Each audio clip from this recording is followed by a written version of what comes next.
Hey everyone, welcome to Fix It Flow. In this quick tutorial, I'll show you how to block spam calls on your Android device so you don't have to deal with those annoying interruptions anymore.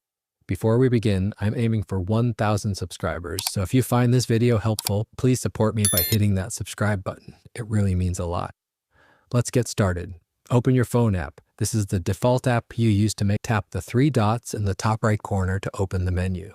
Go to Settings. Your layout may look slightly different depending on your Android version, but the options should be similar. Enable Caller ID and Spam Protection. This helps detect spam, scam, and unknown callers. Here, you can also turn on Block Spam and Scam Calls.